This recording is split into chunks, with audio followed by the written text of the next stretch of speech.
Hello viewers, একটি মা টাকি মাছ দেখছেন আপনারা। এই ভিডিওটি পাল্টে দেবে আপনার দৃষ্টিভঙ্গি। দেখছেন টাকি মাছের ক্ষুদ্রাকৃত পোনা মাছ। বাগধারায় পড়েছেন মাছের মায়ের পুত্রশোক, যার অর্থ কপটতা। আসলে মায়ের ভালোবাসা যে কপট হতে পারে না, এই ভিডিওটি তার সাক্ষ্য বহন করে। পাবনার চাটমোহরের চিরইলবিল এলাকায় ঘোরার সময় রাতের অন্ধকারে এক ব্যক্তিকে মোবাইলের আলোতে পানির মধ্যে কিছু একটা খুঁজতে দেখি। তার হাতে ছিল ঠেলা জালি। আসলে পোনা মাছ মারছিলেন তিনি। তার সঙ্গী হতেই নজরে আসে টাকি মাছের পোনার ঝাঁকটি।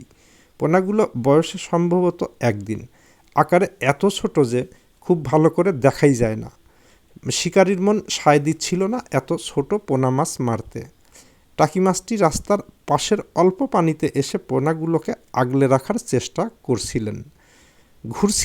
ঘুরছিল আশেপাশেই। নিজের প্রাণের ঝুঁকি থাকলেও শিকারের উপস্থিতিতেও সরছিল না মা টাকি মাছটি। আসলে মায়ের ভালোবাসা কপট হয় না, হতে পারে না। তাই মাছের মায়ের পুত্রশোক বাগধারাটি আমার কাছে যথার্থ অর্থবহ মনে হচ্ছে না। শেষতক কিন্তু ঠেলা জালি দিয়ে টাকি মাছটি ধরে ফেলেন শিকারী। আপনার কি মনে হয়, মাছের মায়ের পুত্রশোক এই বাগধারাটি যথার্থ? ভিউয়ার্স, ভিডিওটি ভালো লাগলে লাইক কমেন্ট করতে পারেন শেয়ার।